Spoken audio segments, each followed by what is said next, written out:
Welcome to this English workshop. You are going to learn phrasal verbs, idioms, and expressions to help you sound like a native. You'll learn how to speak fast and pronounce all your new vocabulary just like a native. And this will help you understand fast-speaking natives as well. Welcome back to Bookish English. Of course, I'm Ariel now. Let's get started. Here's how this workshop will work. You'll listen to a sentence 3 times, and you need to write down exactly what you hear. And after, you'll learn how to use the expression, just like a native. Let's get started with the first listening exercise. Emma, let's get a move on. Emma, let's get a move on. Emma, let's get a move on. So how did you do with that clip? Did it sound fast? He said. Emma, let's get a move on first. Let's talk about let's. This is a contraction of let us, let's. Let's native speakers always say let's. And this is the imperative verb tense, which is used for orders or instructions. So this is given as an instruction. Let's get Now, native speakers, it sounds like we speak fast because we take individual words, we don't add pauses, and we pronounce them as one word. Get sounds like getta, move on. You have the on move. Now, on is a vowel, so we can transfer that sound and we can say these two like one word. Move on, Vaughn, move on. Move on, move on. Now, what does this mean? Let's get a move on. This is an idiom, and it means to begin moving faster or quickly. It's the same as saying hurry or hurry up. You could say to your friend, the movie starts in less than 1 hour. Let's get a move on. Let's hurry. Let's move faster. Or you can say, if we're going to finish the project on time, we need to get a move on. So now, you know how to combine your sound so you can speak faster. And you know what this expression means. So it's your turn to practice. I want you to imitate my pronunciation, and I want you to say it out loud, and I'll say it 3 times. Let's get a move on. Let's get a move on. Let's get a move on, Emma. Let's get a move on. Let's get a move on. Let's get a move on.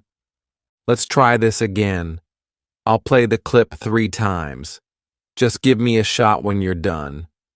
Just give me a shot when you're done. Just give me a shout when you're done. How do you do with this one? Just give me a shout when you're done. Let's talk about how to combine those sounds together. Do you know what a native speaker says? Gimme, gimme, gimme. Now we can also take that article off and add it and say gimme a, yeah.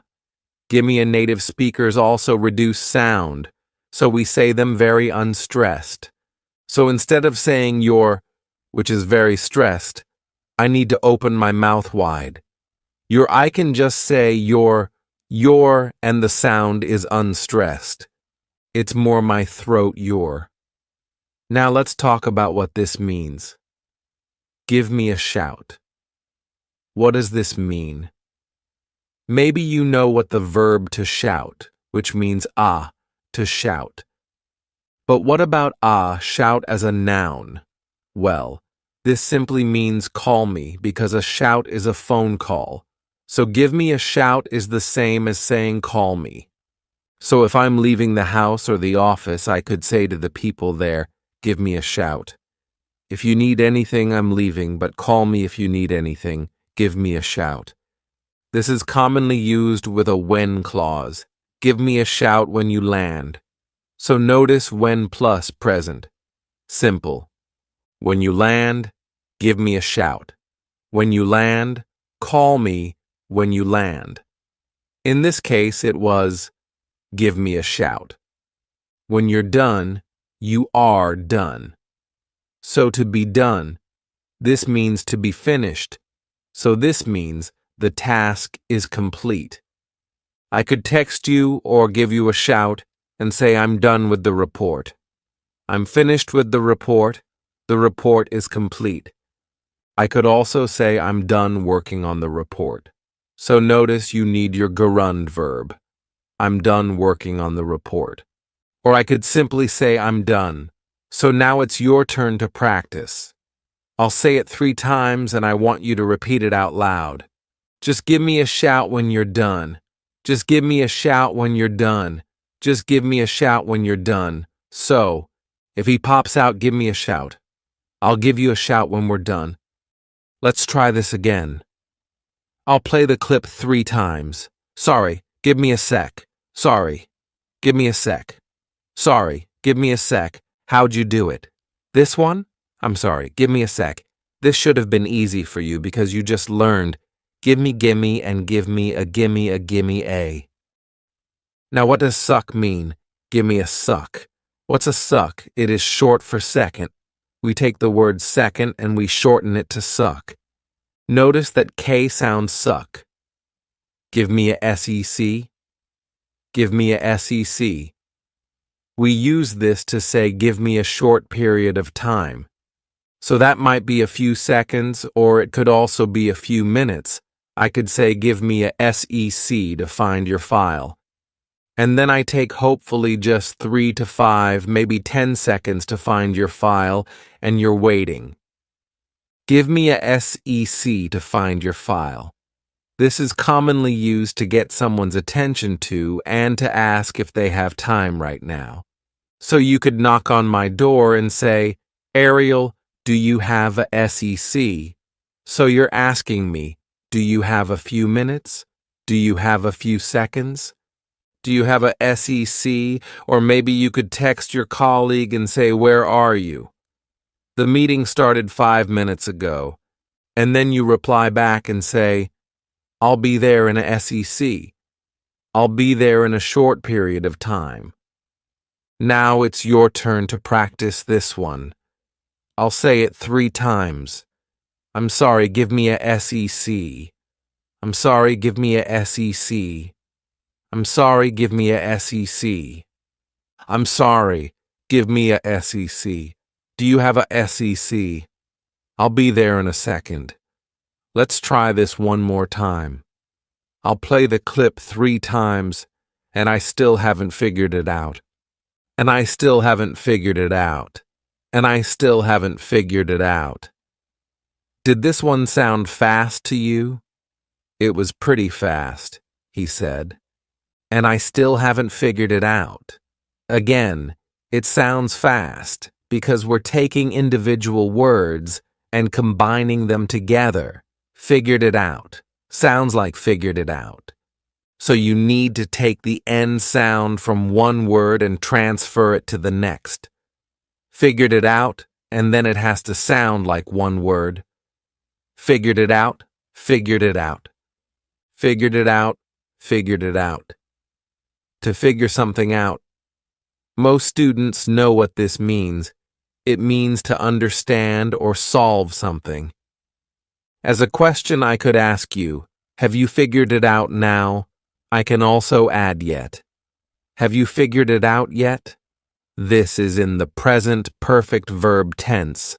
So if you use he or she as the subject, you need to change have to has he, has she figured it out yet? To reply positively, you can say I have figured it out. You can add already. I have already figured it out.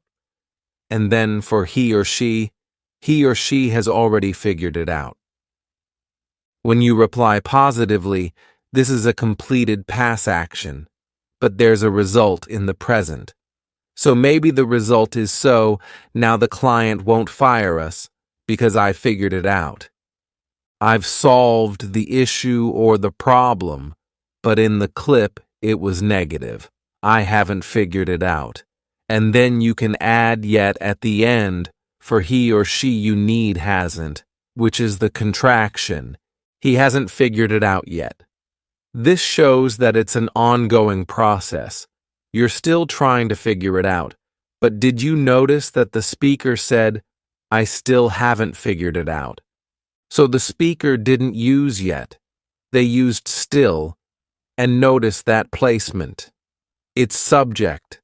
I still, and then haven't. Or if it's he or she, he still hasn't figured it out using still instead of yet. It emphasizes that it's ongoing, and it also emphasizes the difficulty of the task. So it sounds like he's struggling with this. You might say, we've been working on this bug for hours and we still haven't figured it out. So it really emphasizes the struggle. I could reply back and say, okay, give me a shout when you figure it out because remember, you need the present simple. After that, when statement, give me a shout when you figure it out. Or I could be less patient and put pressure on this person and say, well, let's get a move on. The client will be here in an hour. Now it's your turn to practice. I'll say it 3 times and you need to repeat after me. I still haven't figured it out. I still haven't figured it out. I still haven't figured it out. And I still haven't figured it out. If you haven't figured it out yet, no one's figured it out yet. Are you enjoying this lesson? If you are, then I want to tell you about the Bookish English. This is my free training program where we study native English speakers from YouTube. So you can improve your listening skills of fast English, expand your vocabulary with natural expressions, and learn advanced grammar easily. Plus, you'll have me as your personal coach.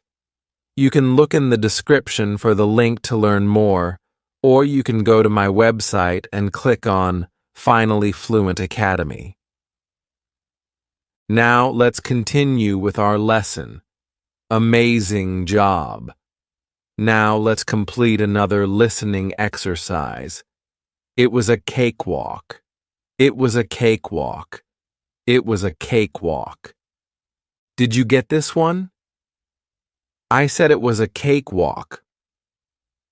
Let's talk about was, You can combine these together and it sounds like was.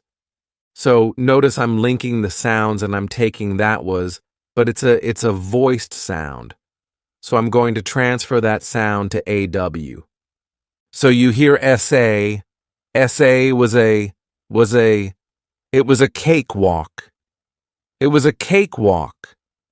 This thing was a cakewalk, right? What does this mean to be a cakewalk? This means that something is simple or effortless. You might be familiar with the idiom to be a piece of cake. When you describe something as a piece of cake, it means simple or effortless. This is the same idiom, it's just slightly changing it to be a cakewalk. Easy cake. Hopefully you would say learning English becomes a cakewalk when you have a great teacher. If you agree, then put cakewalk, cakewalk. Put cakewalk in the comments. Remember that you have to conjugate your verb to be with the subject and the time reference. This was a cakewalk in the past. Simple. This is a cakewalk in the present. Simple. This will be a cakewalk in which verb tense the future simple, and this has been a cakewalk. Which verb tense the present perfect. And also remember the article, it's always a cakewalk. This was a cakewalk. Let's try this again, a little more advanced. I'll say it 3 times. It's a Band-Aid fix. It's a Band-Aid fix. Did you hear this one? I said it's a Band-Aid fix. Of course is our contraction of it is, it's Band-Aid is 2 words. But to pronounce them like one, I'll take that D and transfer it to the vowel. Band-Aid, Band-Aid, Band-Aid, Band-Aid, fix. A band-aid fix is a temporary solution to a problem. Understand this expression. You need to know what a band-aid is. This is a band-aid. This is the brand name for bandage, but the brand name is Band-Aid. And native speakers just refer to bandages as Band-Aids. I put Band-Aids on it, but remember this means a temporary solution to a problem. You could say filling the potholes is a Band-Aid fix. This entire road needs to be repaved, but it's just a Band-Aid fix. Now, there are many temporary solutions to help you improve your English, but not all of them are permanent. For example, relying on ChatGPT to write for you is a Band-Aid fix. Remember the article? Our noun is a fix, and then Band-Aid is an adjective, a Band-Aid fix. And although a Band-Aid fix means a temporary solution, you can't say a Band-Aid solution. You must always say a Band-Aid fix, because that's the word choice in this expression. Let's try this again, a little more difficult. I'll say it 3 times. You can't rest on your laurels.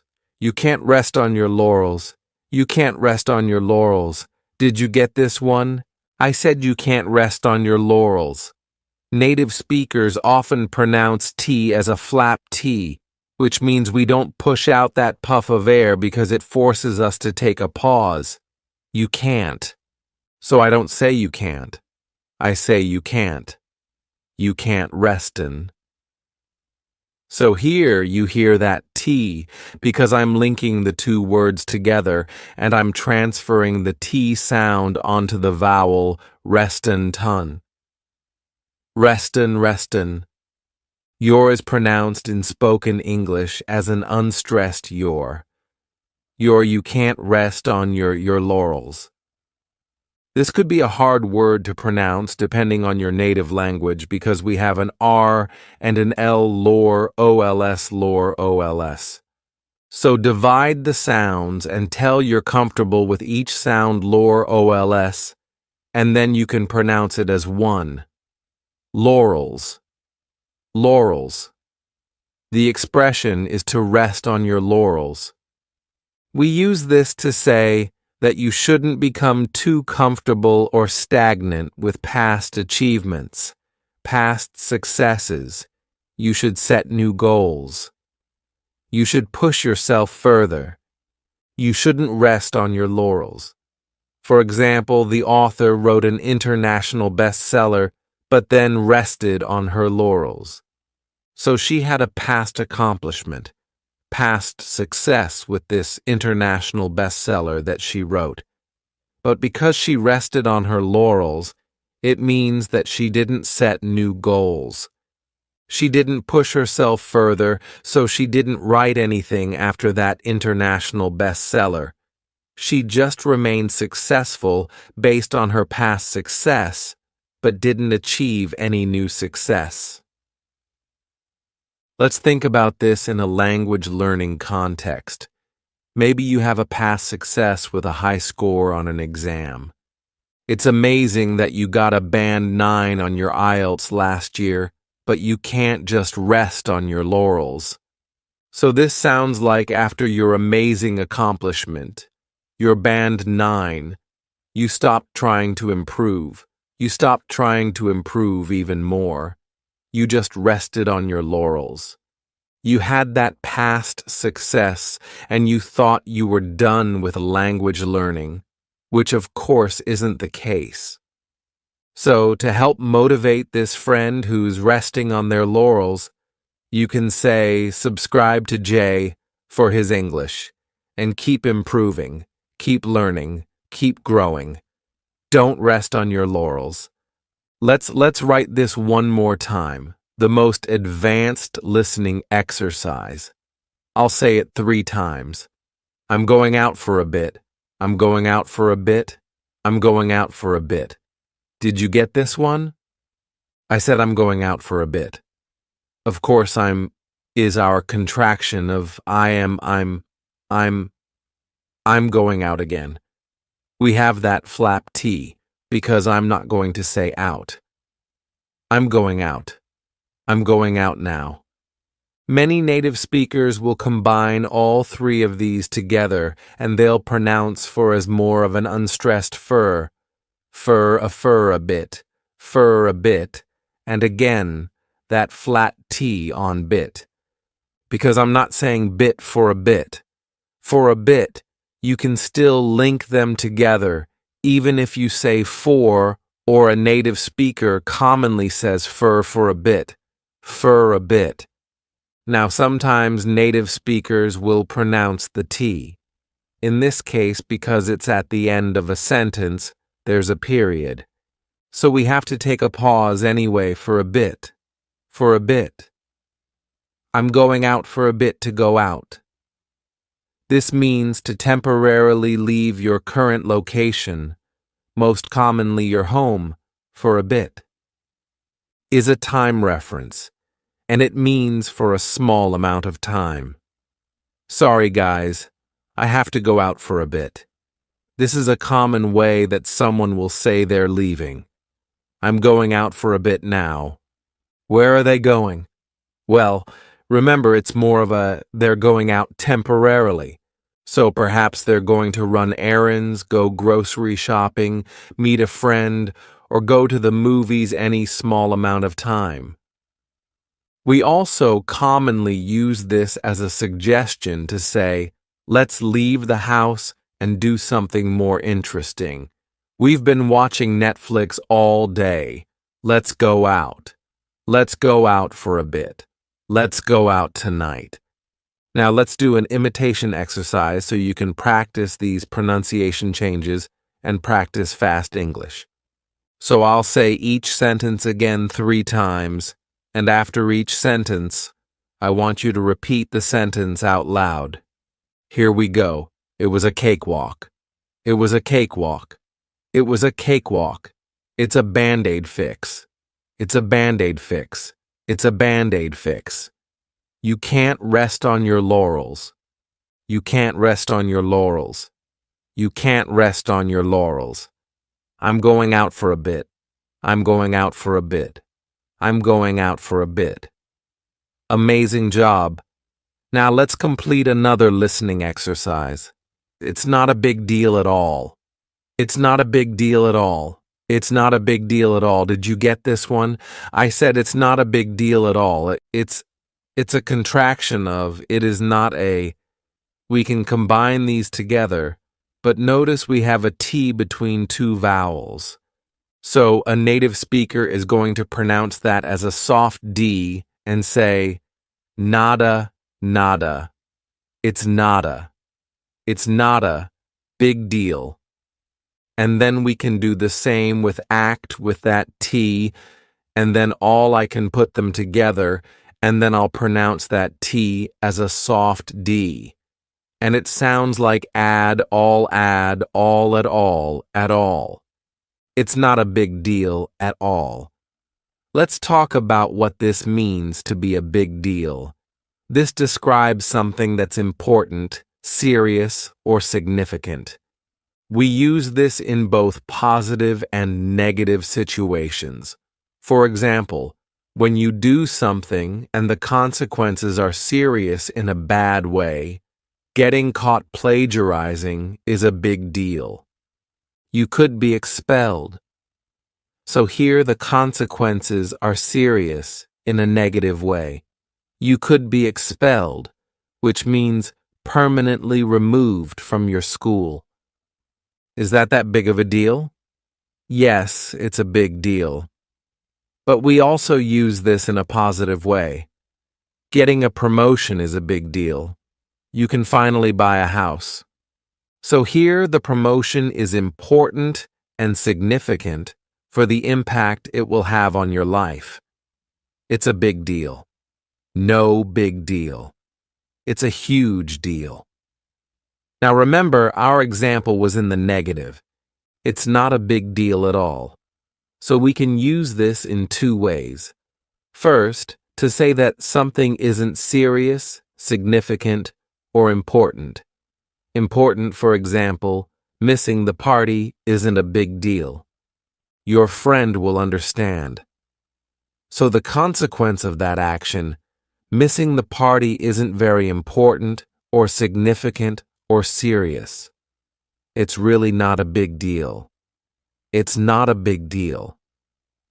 Now we also use this as a reply when someone offers appreciation or their thanks for something we did. Your friend could say, "Thanks for agreeing to help me move this weekend.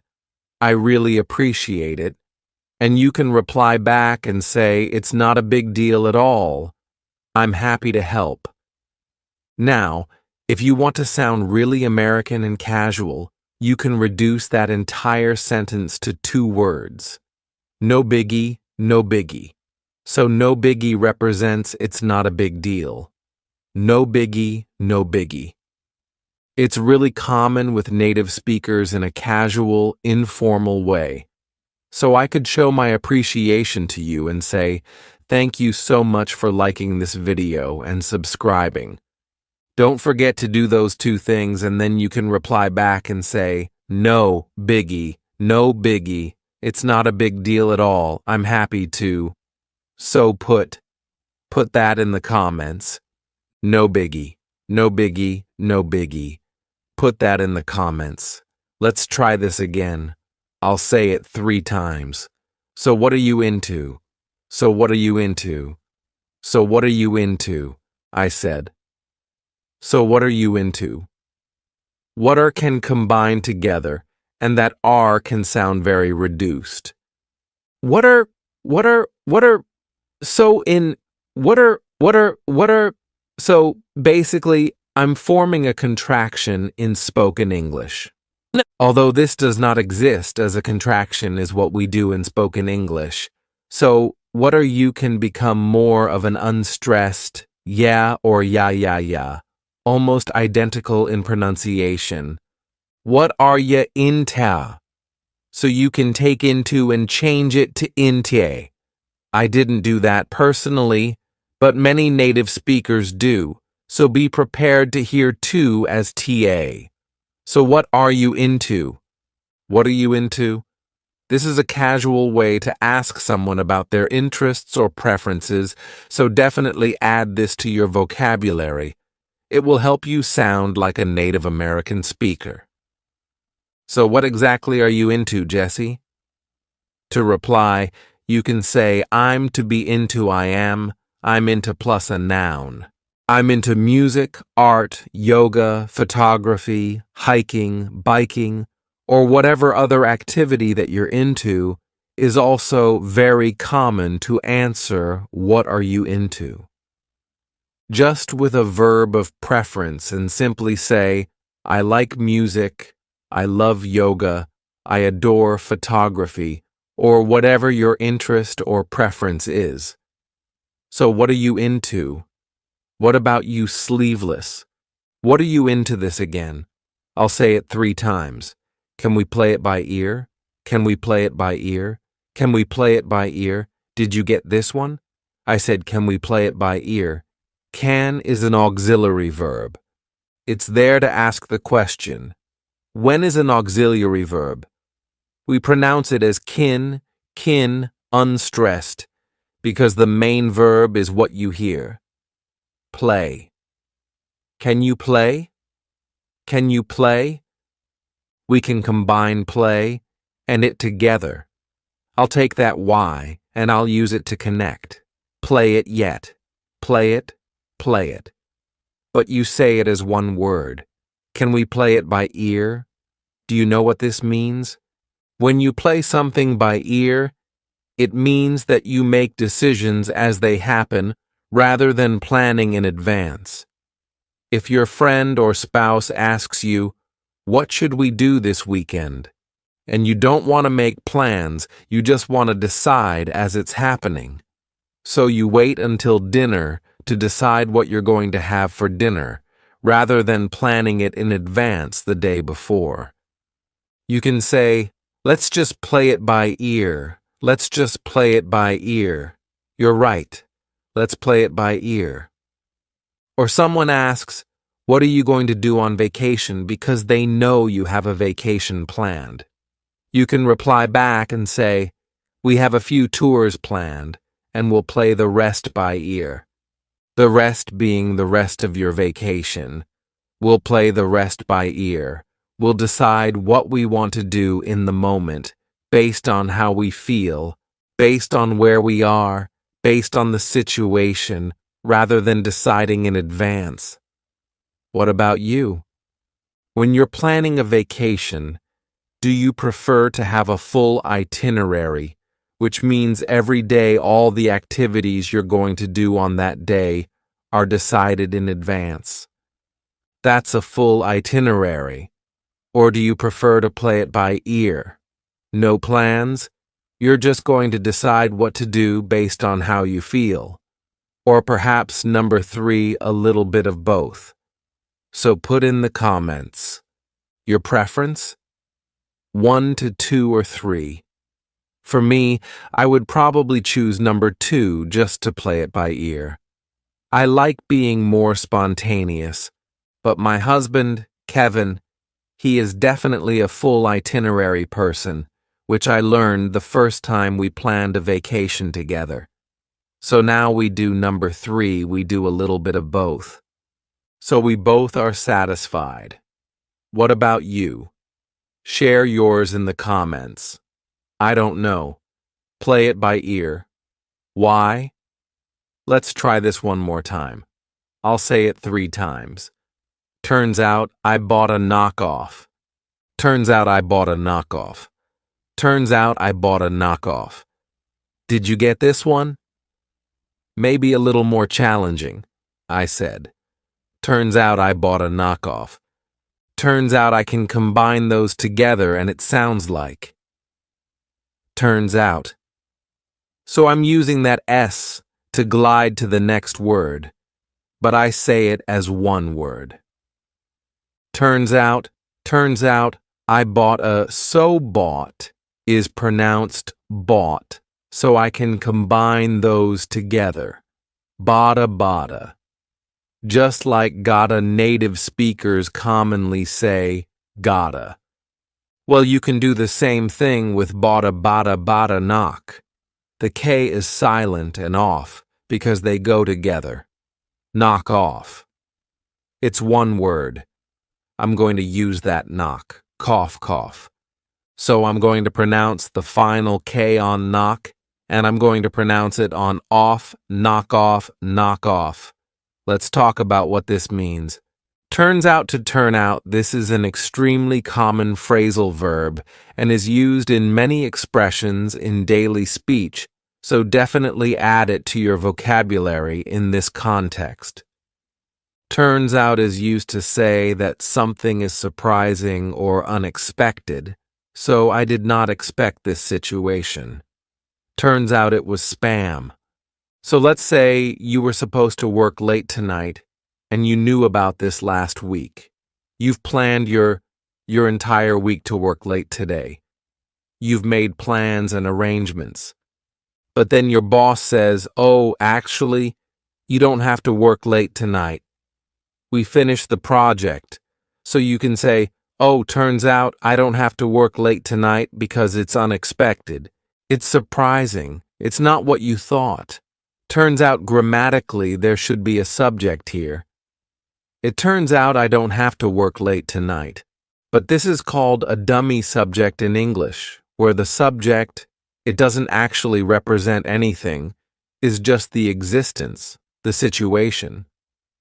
Because it's a dummy subject in spoken English, we often drop it and just say, turns out I don't have to work late tonight.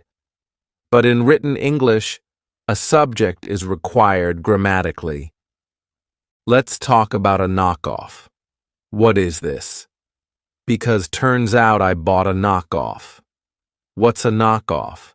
A knockoff is a copy or an imitation of something, usually a product or service. Knockoffs are very common with designer brands. So the original is a Louis Vuitton handbag, which has a very distinct look to it, but there are a lot of knockoffs. They're fake They're fake Louis Vuittons. And from a distance you probably can't tell at all, but when you examine the quality of the material, it's very obvious. So in this situation, maybe it's my friend bought a Louis Vuitton, but turns out it was a knockoff. At least designer or knockoff, it's just buy another knockoff that's actually a cubic zirconia knockoff. Now let's do an imitation exercise so you can practice all of these pronunciation changes that take place in spoken English. I'll say each sentence again 3 times, and after I see the sentence, I want you to repeat the sentence out loud and imitate my pronunciation. Here we go. It's not a big deal at all. It's not a big deal at all. It's not a big deal at all. So what are you into? So what are you into? So what are you into? Can we play it by ear? Can we play it by ear? Can we play it by ear? Turns out I bought a knockoff. Turns out I bought a knockoff. Turns out I bought a knockoff. Amazing job. Now let's complete another listening exercise. Our first listening exercise. I'll say it 3 times. Thanks for your help. You rock. Thanks for your help. You rock. Thanks for your help. You rock. Did you get this one? I said thanks for your help. You rock. Very easy, right? At a natural pace. Native speakers, we reduce sound. So for becomes fur, thanks fur, your becomes your. Thanks for your. Thanks for your help. Your help. Thanks for your help. Now let's review a common mistake that I hear beginner students make, and sometimes even advanced students. You can say thank you or thanks. You cannot say thanks you or think and notice. In our example, we have thanks for your help. Thanks for your help. What is your help? This is a noun, so we have thanks for plus noun. You can also use thanks for plus gerund, because for is a preposition. So what would thanks for your help be in the gerund form? Do you know? Thanks for helping me. Thanks for your help. Thanks for helping me and you rock. This is a very natural way to say you're great. You're awesome. I use this in the comment section to reply to your lovely comments all the time. But don't say you are rock. It is not to be rock. It is to rock. You rock. You rock. You're awesome. You're really great. You rock. Put that in the comments. You rock. You rock. Thanks for your help. Thanks for helping me. Thanks, Billy. You rock. You rock. Thanks, honey. Let's try this again. A little more difficult. I'll say it 3 times. She's starting to rub off on you. She's starting to rub off on you. She's starting to rub off on you. Did you get this one? I said she's starting to rub off on you. She's is our contraction. She's starting to.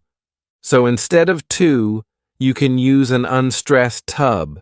She's starting to rub off because rub off is a phrasal verb. They go together. I can take that B sound and connect it to the next word, but I have to combine them together. I have to see them as one word, rub off, off, rub off, rub off.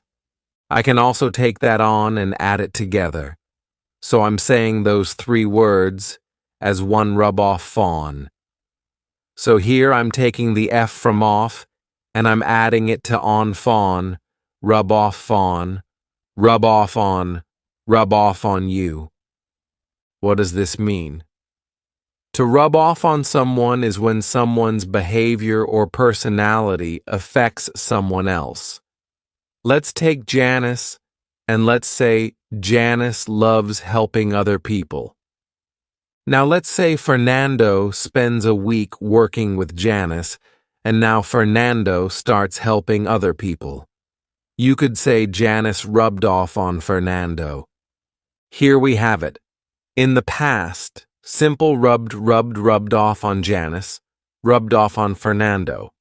Now, you could also take the specific personality trait or characteristic, in this case, Janice's helpfulness, which is a noun, Janice's helpfulness, because the helpfulness belongs to Janice, so it's possessive. Janice's helpfulness rubbed off on Fernando, so that specific character trait of Janice transferred to Fernando because they spent time together. Marcus is really rubbing off on you. Finally, I'm rubbing off on you. My deviousness has finally rubbed off on you. Let's try this again. I'll say it 3 times. He rubs me the wrong way. He rubs me the wrong way. He rubs me the wrong way. Did you get this one? I said he rubs me the wrong way. Notice this expression uses the verb to rub, and our last expression used the verb to rub. But they have completely different meanings, and that's why this is a more advanced listening exercise. Because maybe you understood the words, but you don't know what this means, to rub someone the wrong way. This is to annoy someone, but without intending to remember Janice from our last example, and she was very helpful. But maybe for some reason, she just rubs you the wrong way. She annoys you, but there's nothing that she does to annoy you. Just maybe your personalities clash. They don't go together. So if you're planning a social gathering, you might say, "Is it okay if we don't invite Janice? She rubs me the wrong way." An entire person like poor Janice can rub you the wrong way, but it also could be something specific that someone said or did, and overall you like Janice. But just that one thing she said or did rubbed you the wrong way. For example, your comment just rubbed me the wrong way. So maybe she said something in a meeting that really annoyed you, but you know she did not intend to annoy you. Hear your comment. This is a noun. Your comment rubbed the past symbol of the verb to rub. And notice that soft D rubbed me the wrong way. Is it me? But do I rub you the wrong way? Not J guy rubs me the wrong way. He rubs everyone the wrong way. But pop our final listening exercise and the most advanced. I'll say it 3 times. I had a hunch he'd quit. I had a hunch he'd quit. I had a hunch he'd quit. Did you get this one? I said. I had a hunch he'd quit. Notice for pronunciation. I had a, so I combine hadda together as one word. I had a hunch he'd quit. Now, did you hear that? The he'd quit? Well, that D represents what word he would quit. He'd quit. He'd quit very difficult for students to hear. Native speakers understand it based on context and based on grammatical structure. It would sound awkward without it. So we know it's there even though we can't really hear it either. When you have a hunch is the noun, and then the verb that goes with it is have. So to have a hunch, this is when you think or predict that something is going to happen, but it isn't based on facts. It's based on your intuition, your feeling. So you could say, I have a hunch she'll accept our invitation. Now, if someone replies back and says why, all you would say is because I have a hunch. I have a feeling. I have a gut feeling, and notice the grammar here. I have a hunch. This is the present simple, and then she'll accept. She will accept. That's the future simple. I have a hunch she'll accept our invitation because you're making a prediction about the future. But you could use this in the past, like our listening exercise. I had a hunch last week in the past. So that's the past simple. Last week I had a hunch that he would quit. So would is the past simple of the verb will. I had a hunch that he'd quit, and using that is optional. You don't need it. You could please say I had a hunch he'd quit. I had a hunch. Just a hunch. I had a hunch, but I wasn't certain. Now let's do an imitation exercise so you can practice speaking fast, just like a native. I'll say each sentence again 3 times, and this time I want you to repeat each sentence out loud. Here we go. Thanks for your help. You rock. Thanks for your help. You rock. Thanks for your help.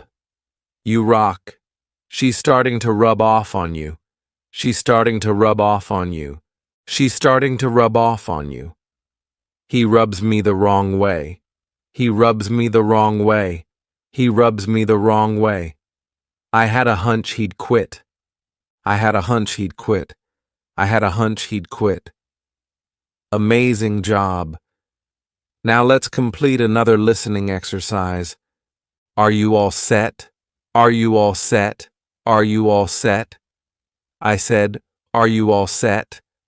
Notice that the you becomes more of an unstressed. Yeah or yeah. So it's a very subtle difference. Oh. Ah, yeah, yeah. Native speakers will use both. Are you all set? And notice I don't push out that T, so set, all set. Now what does this mean to be all set? This simply means to be ready. So you can use this all the time in your daily speech. So I could ask you, are you ready for your presentation tomorrow? And you can reply back with those 2 words, all set. All set, the full form would be, I am all set. And then you can just reduce that to all set, which means I'm ready. I'm ready for my presentation tomorrow. We commonly use this to confirm that someone is ready to leave. Leave a house, leave a restaurant, leave any location. Are you ready to go? And you can reply back with those 2 words, all set, which means I'm ready to go. All set, all set, all set. Let's try this again, a little more challenging. I'll say it 3 times. My week's off to a rocky start. My week's off to a rocky start. My week's off to a rocky start. Did you get this one? I said, my week's off to a rocky start. Notice that contraction weeks, that is week, is my week's, my week's off. And instead of saying to I can combine those together with A to Washington. So I use that to glide to my week's off to a rocky start. The reason why this is more difficult is because you may not know the expression. The expression is to be off to A and then adjective start. And in this example, my adjective is rocky. My week's off to a rocky start. Rocky means difficult or uncertain.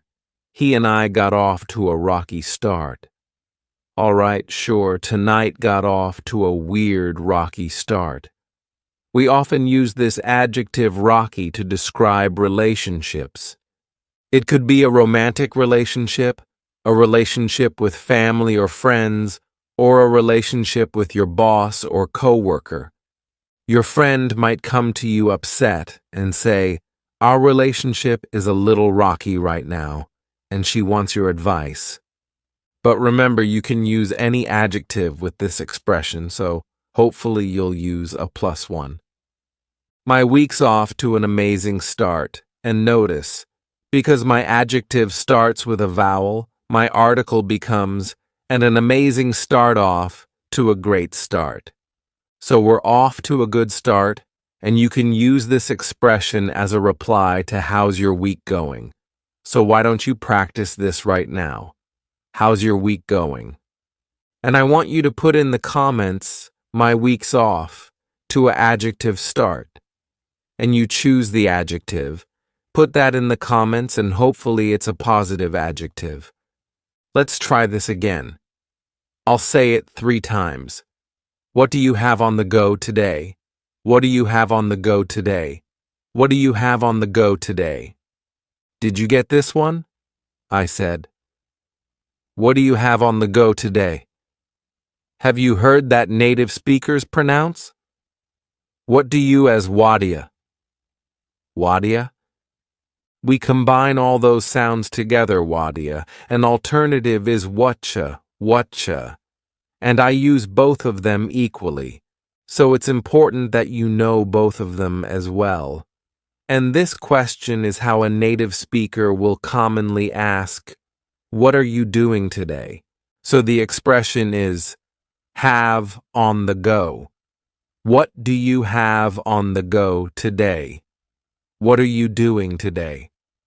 Now, instead of have on the go, neither speakers will also say, what do you have going on? So on the go is one option. Going on is another option. What do you have going on today? Hey girl, what do you got going on today? So to answer, maybe you could say today I'm studying bookish English lessons. Is that what you have going on today? Let's try this one more time. I'll say it 3 times. Did you nod off in the presentation too? Did you nod off in the presentation too? Did you nod off in the presentation too? Did you get this one? I said, did you nod off in the presentation too? Native speakers will combine did you and say did you? Did you? So you hear a just sound did you? Or we can reduce that to did ya or did ya, so that or ah. So all 3 options are common. Nod off is a phrasal verb, so we'll pronounce it as one word. Nod off. So notice I'll take that D sound and I'll connect it on the off, but I have to combine it together. Nod off, nod off, nod off to nod off. This means that you fall asleep accidentally when you're not supposed to, like during a presentation. So hopefully you're not nodding off during this lesson right now. Or maybe you nodded off on the bus. I nodded off on the bus and missed my stop. Has that ever happened to you? Or maybe you see one of your coworkers nodding off. I think Sarah nodded off. Someone should wake her up before her boss sees her. You just nod off. I nodded off, so I nodded off a little. Nodded off. Ross, you were snoring. Now let's do an imitation exercise so you can practice your pronunciation. I'm going to say each sentence again, and I want you to repeat the sentence aloud and imitate my pronunciation. Are you all set? Are you all set? Are you all set? My week's off to a rocky start. My week's off to a rocky start. My week's off to a rocky start. What do you have on the go today? What do you have on the go today? What do you have on the go today? Did you not off in the presentation too? Did you not off in the presentation too? Did you not off in the presentation too? Amazing job. Now let's complete another listening exercise. Let's get started. I'll say it 3 times. I got a lot on my plate. I got a lot on my plate. I got a lot on my plate. Did you get this one? I said I got a lot on my plate. Now gotta native speakers pronounce this as I got a lot on my plate. The expression is to have a lot on one's plate. Have you heard this? It's very common. When you have a lot on your plate, it means you're very busy. You have many different tasks to complete. Now notice in my spoken expression, I used got. I got a lot on my plate. I got a lot on my plate because native speakers commonly replace have with got in spoken English in a casual, informal way. But in written English, or more formal professional English, it's best to use have. So let's see some examples. I could say give the project to Isabel. Amar already has a lot on his plate. Now, of course, our verb is have, so you need to conjugate it with the subject and time reference. In this case, Amar, third person singular Amar, has in the present simple.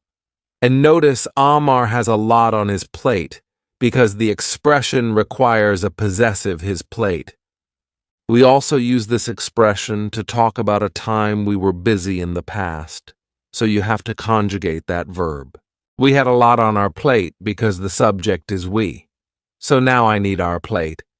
And then you can use a past simple time reference. Last week with the conference, I got a lot of my plate. Right now, we just got a lot of my plate. I got a lot on my plate. Let's try this again. I'll say it 3 times. I'm thinking of taking up sewing. I'm thinking of taking up sewing. I'm thinking of taking up sewing. How'd you do? I said. I'm thinking of taking up sewing. Take up is our phrasal verb, and notice I pronounced it as one taking up because the preposition belongs to the verb. Native speakers may drop that taking that G sound, and it sounds more like taken, but then you have to connect the preposition taken up. I'm thinking of taking up sewing. You may hear that. And did you get sewing? Because of course the pronunciation is the same as sew. There's no sewing, though adding an ing. So sewing is the activity, but the pronunciation is the same as the word. So let's talk about this phrasal verb. When you take up an activity or a hobby, it simply means start. And this is one of the reasons that students, you don't understand native speakers because our vocabularies are filled with phrasal verbs, idioms, and expressions like this one. So remember our last expression? I have a lot on my plate. Let's combine these together. I'd love to take up sewing, but I already have so much on my plate at work. Of course, take is a verb, so you need to conjugate it. I could say Max took up guitar last year and he's already amazing. What about you? Are you thinking of taking up notice? You need that gerund. Thinking of taking up? Are you thinking of taking up a new activity or hobby? Share that in the comments below. We'll take up yoga or jogging or, we'll be organized. Taking up, just making. Yeah, I am. Well, Mrs. B and I did take up synchronized swimming. Let's try a more advanced test. I'll say it 3 times. Have you nailed down the dates yet? Have you nailed down the dates yet? Have you nailed down the dates yet? I said, have you nailed down the dates yet? And the reason why this is more advanced is because I'm using an expression you may not be familiar with for pronunciation. I said have you, but a lot of native speakers reduce you to just a ya. You have, you nailed. So you might hear that now nailed. Notice in the past simple that ed is a very soft nailed, but we have nailed down. So because I have a D sound on down, and these two go together, I'll pronounce it as one, and you'll only hear one D sound nailed down. Nailed down.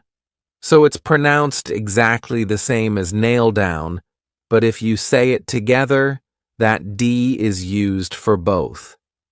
Same with dates yet.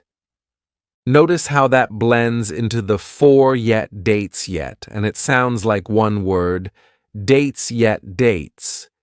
Yet the phrasal verb here is to nail something down, and that's when you firmly establish or confirm something. So just think of it as 100% confirmed. I could say I'm not signing the contract until we nail down the terms. Once the terms are nailed down, they're 100% confirmed. So you can think of them as official. So then I'm comfortable signing the contract in a more everyday context. You might say, let's nail down our vacation plans by the end of the week. Once your plans are nailed down, they're 100% confirmed, so you can get excited about your vacation. Now notice my question. Have you nailed down the dates yet? What vertense is that? It's the present perfect. And I'm using the present perfect because this is an unfinished timeline.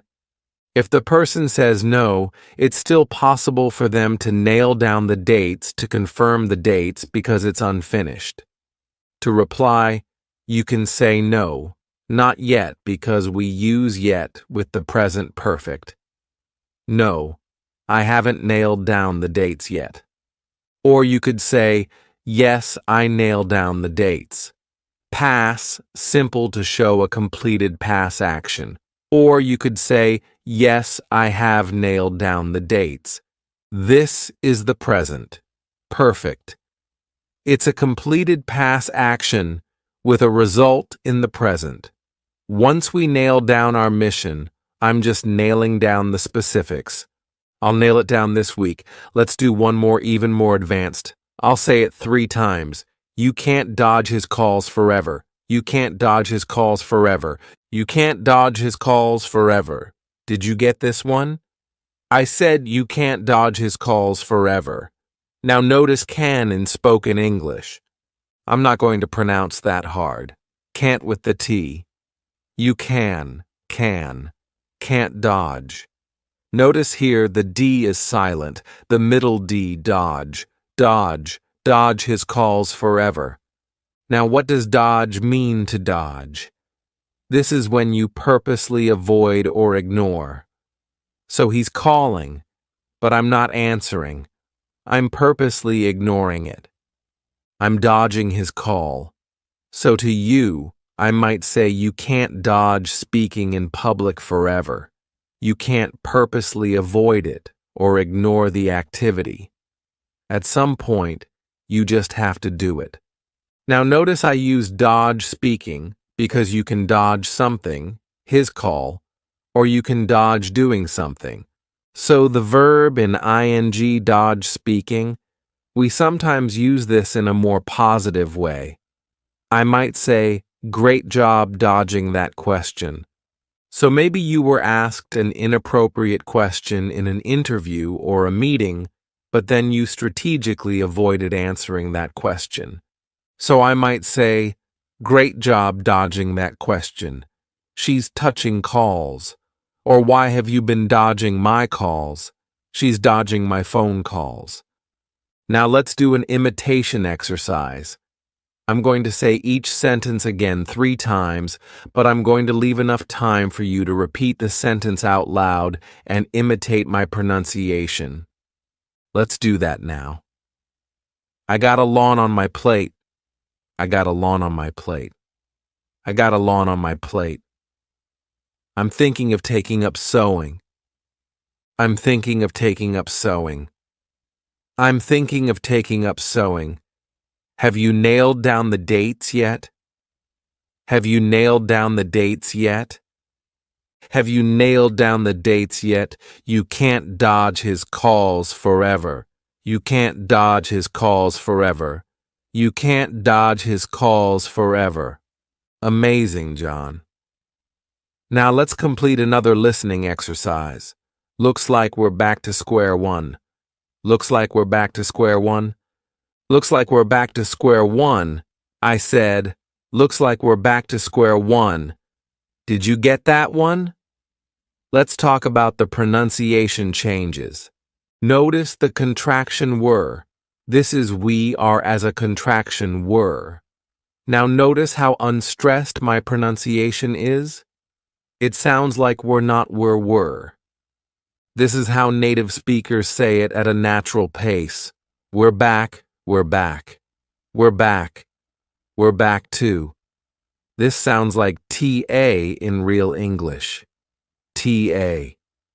We're back to. We're back to square one.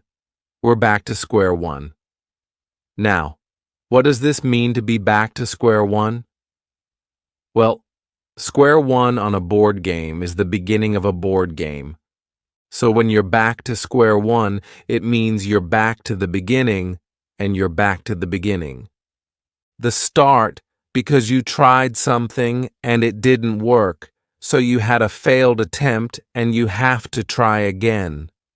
Looks like we're back to square one. It looks like we have to start again from the beginning because our first attempt failed.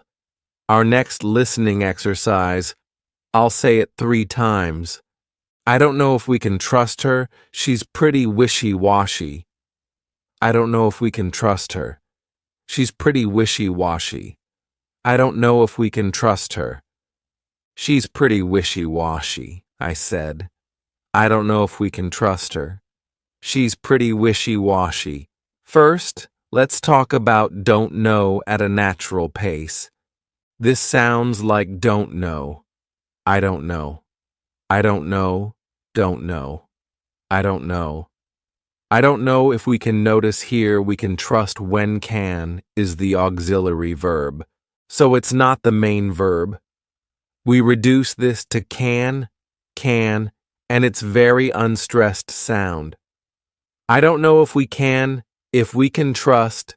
If we can trust and notice, you hear trust more because it's the main verb and can, which sounds like can is very short. Can trust. I don't know if we can trust her. Now here we can get rid of that H sound, and it just sounds like her trust her. But then you combine it to the word before trust her. I don't know if we can trust her.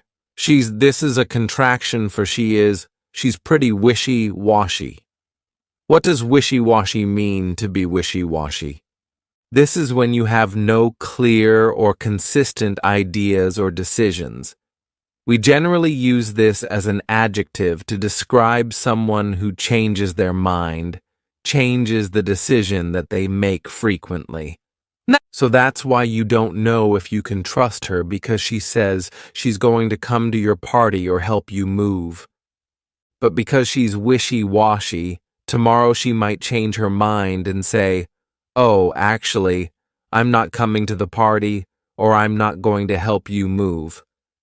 But then maybe the next day she changes her mind again, and she does come to your party. She's wishy-washy. I don't know if I can trust her. She's pretty wishy-washy. Our next listening exercise, I'll say it 3 times. You gotta give him props. He's a real trooper. You gotta give him props. He's a real trooper. You gotta give him props. He's a real trooper. I said you gotta give him props. He's a real trooper. You got to sounds like you gotta give him. Same thing we saw with her.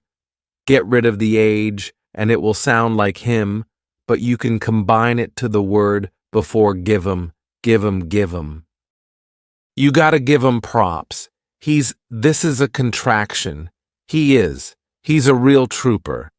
Now, what does this mean to give someone props? This is when you give someone respect, credit, or recognition. So let's say a coworker of yours gets a really big client. Well, if you want to give your coworker credit or recognition, you could say, "Oh, we got to give them props." And then you can celebrate his big achievement. Let's talk about he's a real trooper. When you describe someone as a trooper to be a trooper, this is someone who perseveres through hardship or difficulty. So they persevere, they keep going. They don't give up, they don't quit, they persevere. And this is why you got to give them props, because he didn't quit even though it was difficult, because he's a real trooper. Our next listening exercise, I'll say it 3 times. Our successes and failures were writ large. Our successes and failures were writ large. Our successes and failures were writ large. I said, our successes and failures were writ large. Notice our I did not pronounce this as our I said are a very reduced sound. Are our successes and failures here. And when and comes between 2 nouns or even 2 verbs, we reduce it to our successes and failures. FB and T, successes and failures. Our successes and failures were writ.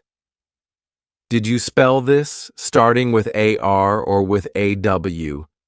The West is silent, just like in the word right. The West is silent, but in spelling it's there.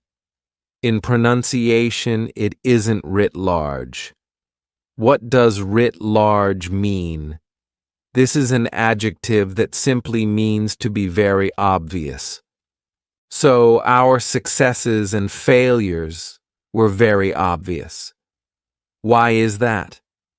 Perhaps we work for a public company, and when we fail, the general public knows we failed. But also, when we succeed, the general public knows we succeeded, because our successes and failures are writ large. They're very obvious. Are you ready for your last listening exercise? I'll say it 3 times. With a few twinks, it'll be good to go. With a few twinks, it'll be good to go. With a few tweaks, it'll be good to go. I said with a few tweaks, it'll be good to go. Did you hear that contraction? It will, sounds like it'll, it's a very soft sound. It's easy to miss that will. It'll be. But without it, the sentence wouldn't be grammatically correct. If I said it be, that isn't correct. It will be. It'll be good to go. Just like we saw before, to is a reduced sound, an unstressed sound. To good to go, to go to go, good to go, good to go. What does this mean with a few tweaks? Tweaks are changes, small changes. So let's say you're writing a report and your boss or coworker wants you to remove this section and add this information. That would be a tweak. A tweak, you need to make a small change. A tweak with a few tweaks, with a few changes, it'll be good to go. When something is good to go, it means it's ready. And we use this in 2 contexts. Ready to leave or ready to start doing something. So let's say you and your friend are going to the movies.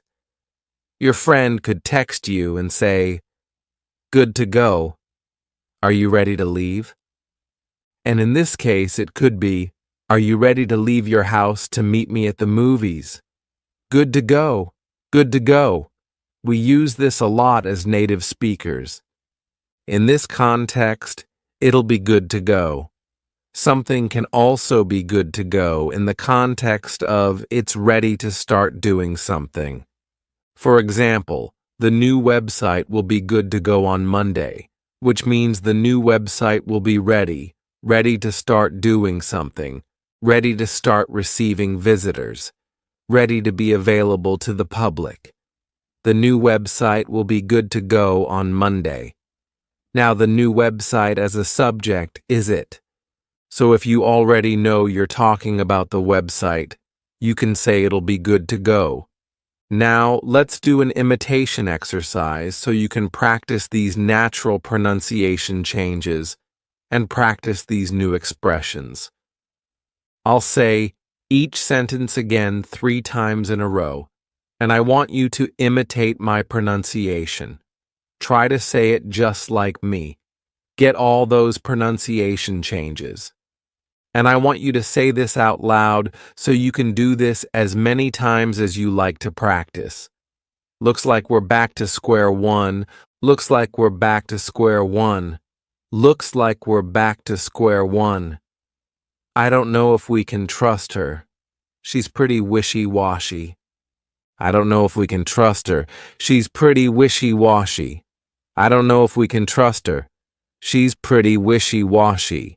You gotta give him prompts. He's a real trooper. You gotta give him prompts. He's a real trooper. You gotta give him prompts. He's a real trooper. Our successes and failures were writ large. Our successes and failures were writ large. Our successes and failures were writ large. With a few twinks, it'll be good to go. With a few twinks, it'll be good to go. With a few twinks, it'll be good to go. Amazing, John. Now let's complete another listening exercise. We need to nip this in the bud. We need to nip this in the bud. We need to nip this in the bud. Did you get this one? I said we need to nip this in the bud. Now let's talk about need. Notice that I didn't pronounce the D need, because if I do that, it forces me to take a pause, which slows me down. So if you don't pronounce that D at the end, you'll be able to speak faster. We need TATA. Notice how it becomes more of an unstressed top. We need to nip this in. So notice here, we have this in. And again, I can connect those together, and I can take that as sound, and I can add it to the beginning of in, because it begins in a vowel. This sin, and it sounds like one word. This sin, the bud. You need to nip this in the bud. Now what does this mean? When you nip something in the bud, it means you stop something before it becomes serious or permanent. And that's something that you want to stop is a negative behavior or a problem or some sort of issue. I use this expression with my little kitty Sasha. When she was just a kitten, she used to scratch at the furniture. Now obviously this is a negative behavior that I want to stop. And if I let her keep scratching, then it will become a permanent habit, a permanent behavior. So I needed to nip her scratching in the bud. I needed to nip it in the bud. So maybe there's an issue or a problem that you want to nip in the bud. For my students, I would say you need to nip your fear of public speaking in the bud, which means you need to stop it when it's just a small fear. Because if you let it grow and grow and grow and grow, it's going to be a lot more difficult to overcome. So you need to nip your fear of public speaking in the bud. So if you're with me, put that in the comments. Nip fear in the bud. Nip fear in the bud.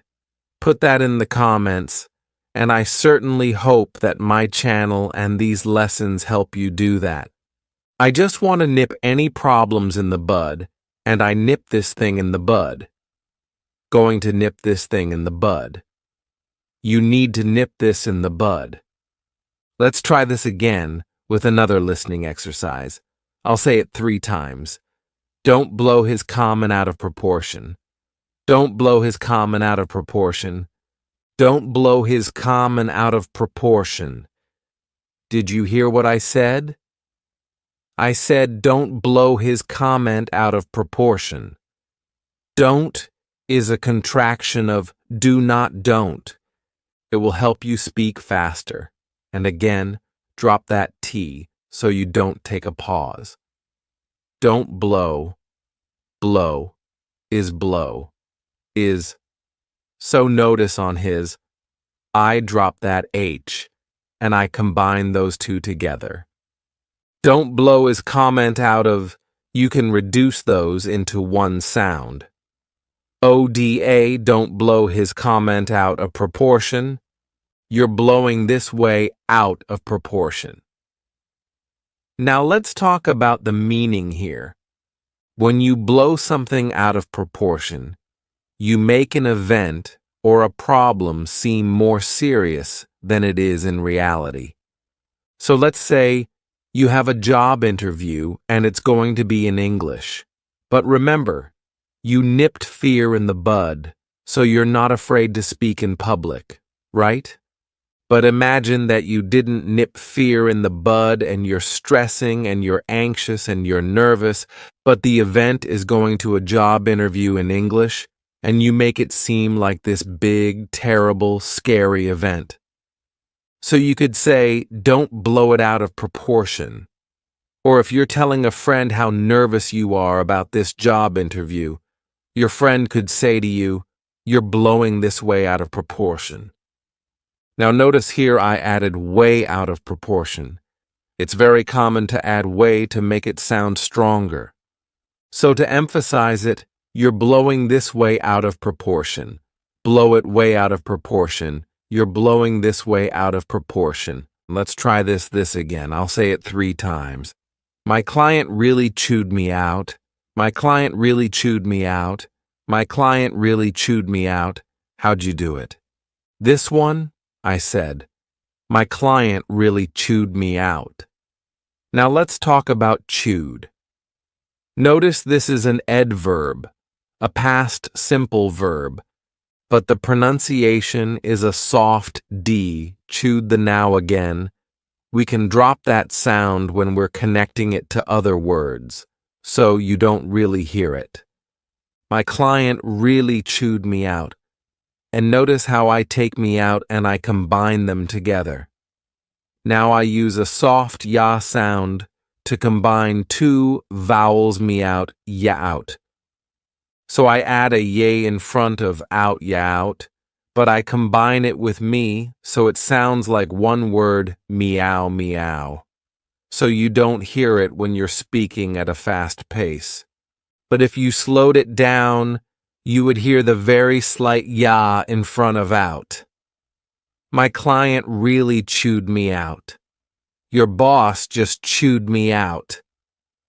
The expression is to chew someone out. And this is when you tell someone angrily that they've done something wrong. So this is not a positive thing.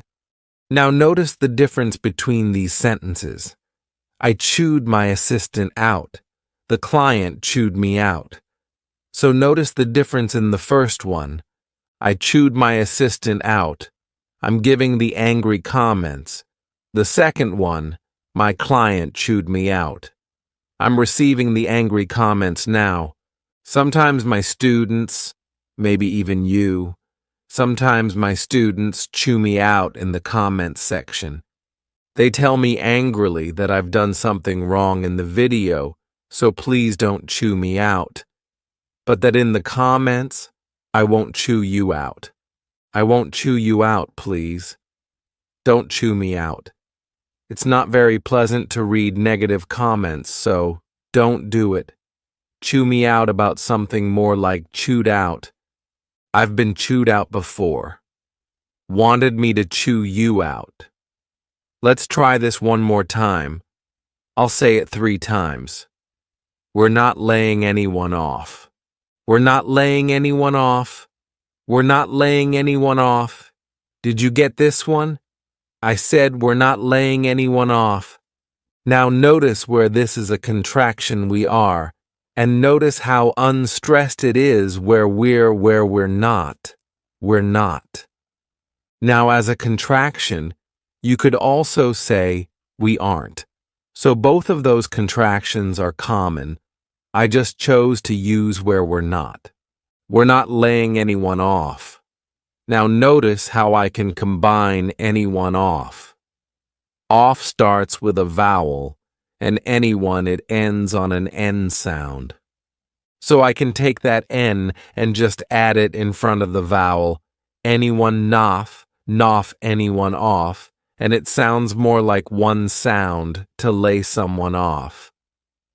This is when a company stops employing someone because the company doesn't have the money or the work to employ that person. So your manager or your boss could say to you, "Sorry, our sales are down, so we have to lay you off," which means that they don't have the money to keep paying you, so they can't employ you anymore. Talking about land people off, I had to lay them off. I had to lay off 27 robots. To lay someone off is the active form. It's the subject doing the action. But it's also very common to use the sentence structure to off or to be laid off.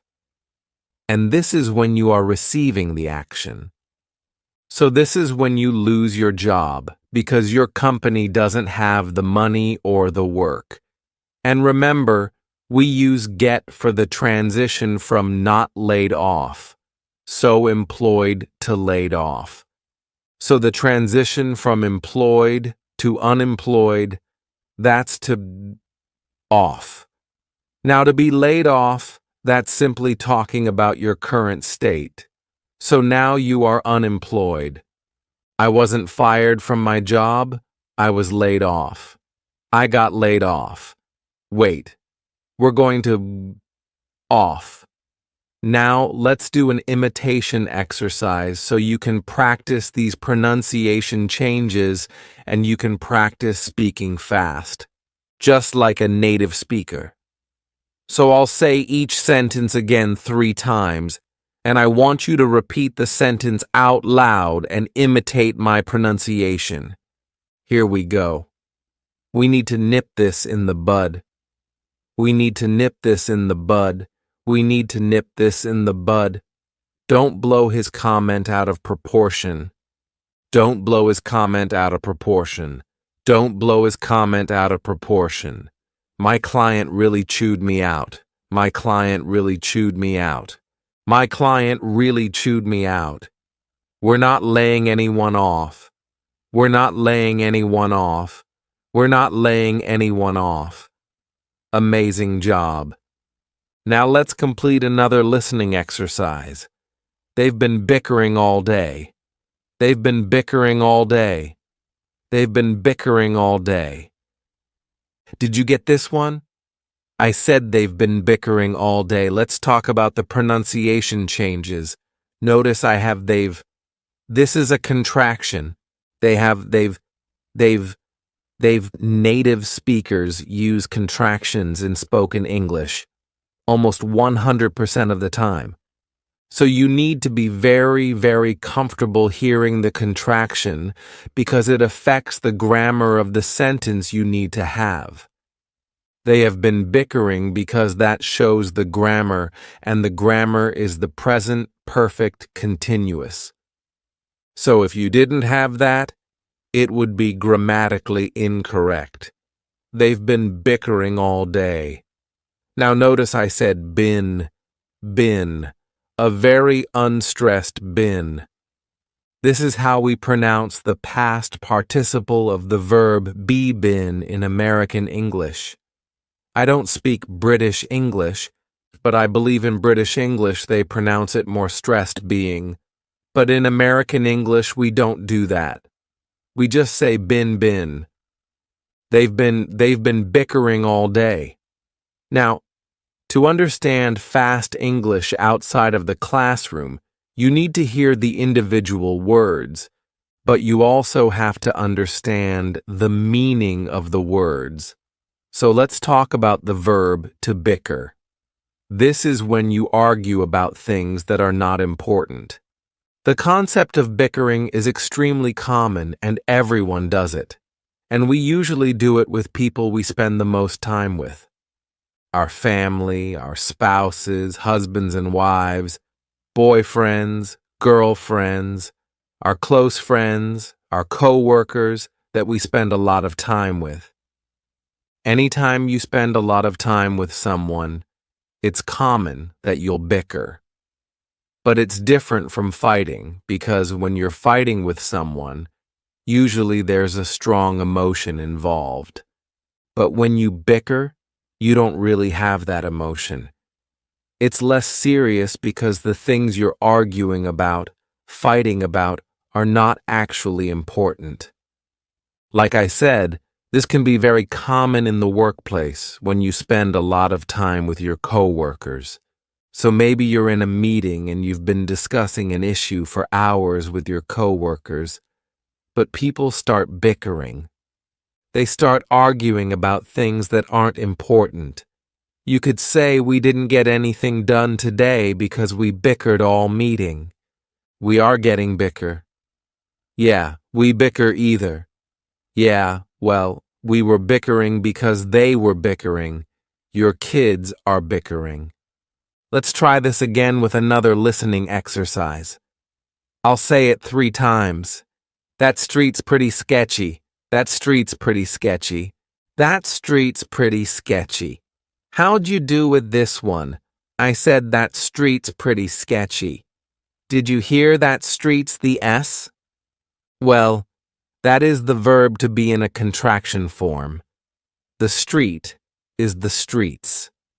The street's pretty sketchy. Again, it's extremely important that you hear these contractions for grammar because we need the verb to be grammatically. The sentence would sound very awkward if you didn't have it because it would be grammatically incorrect. That street's pretty sketchy, sketchy, sketchy, sketchy, sketchy. Let's talk about to be sketchy. That street is our verb to be sketchy. This is used to say that something is not completely safe. So by saying that street's pretty sketchy, I am saying that street doesn't look completely safe. I don't think that street is safe. So I'm saying we shouldn't go down that street. We should avoid that street. Now, why would I say this street is sketchy? This is an adjective that native speakers use a lot.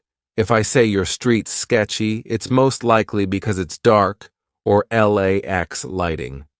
There aren't a lot of people around, there's broken glass or broken windows, or there are a lot of abandoned buildings on that street.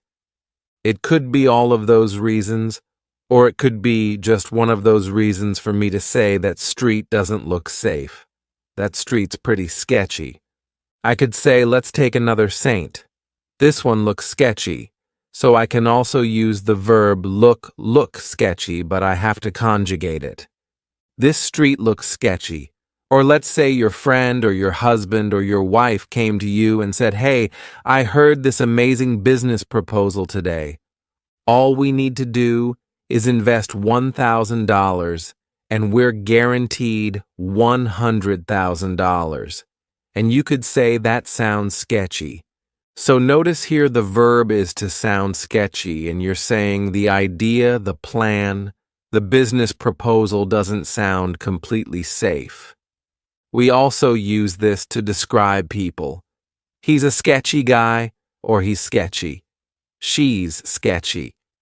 In this case, you're saying the person isn't safe, which means you can't trust the person.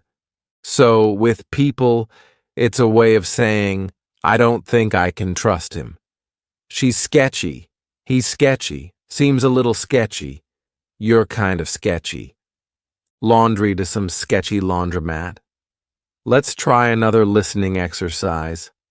I'll say it 3 times. You must have seen it. You must have seen it. You must have seen it. What's the ETA? What's the ETA? What's the ETA? Amazing job. Now let's complete another listening exercise. Maybe I'm just in a rut. Maybe I'm just in a rut.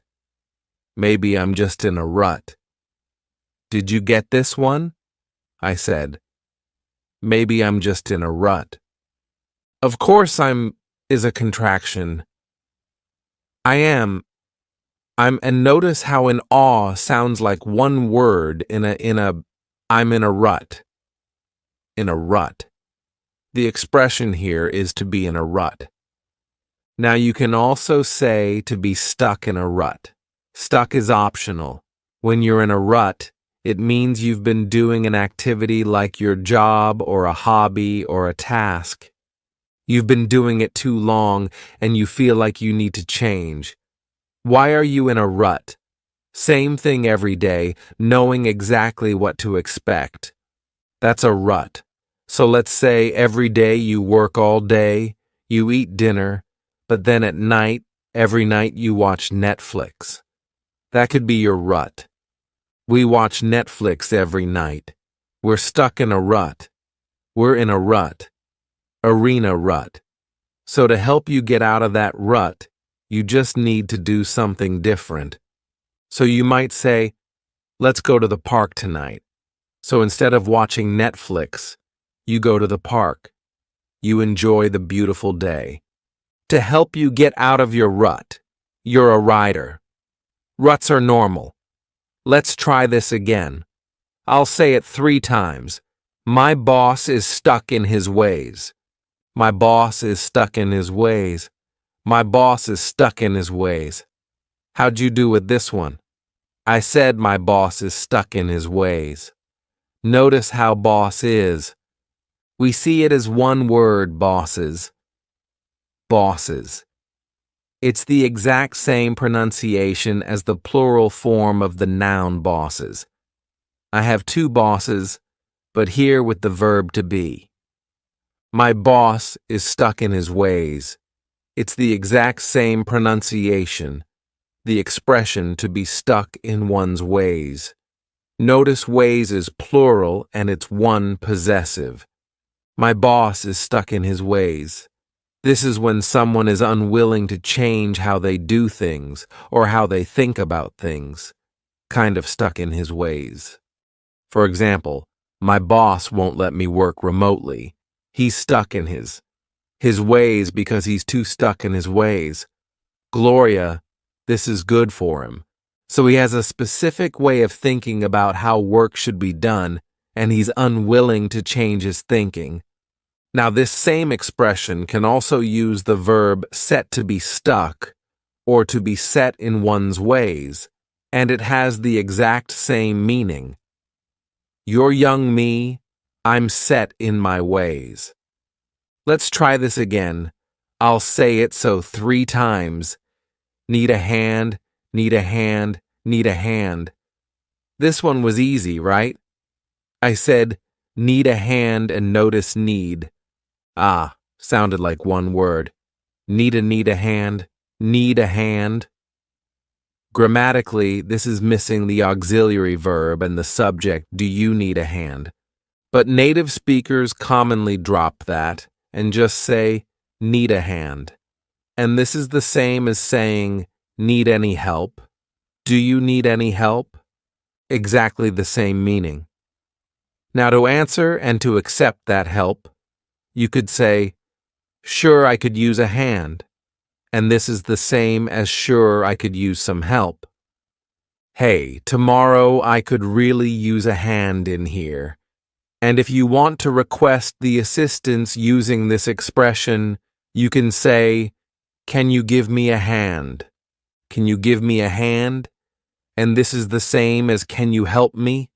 Can you help me? Hey, Rach, can you give me a hand with this box?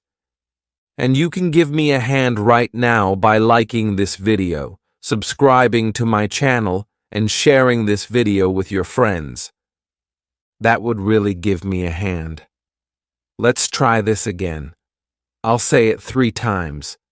How can I get my foot in the door? How can I get my foot in the door? How can I get my foot in the door? Did you get this one? I said, how can I get my foot in the door? Do you know this expression to get one's or all foot in the door? This is used when you join an organization, a company. You take a specific job that's at a low level, but you're doing that because you hope that low level will turn into a higher position that's getting your foot in the door. You've already got a foot in the door. For example, I'm a journalist. But I took a job as a receptionist to get my foot in the door. I was just trying to get one foot in the door.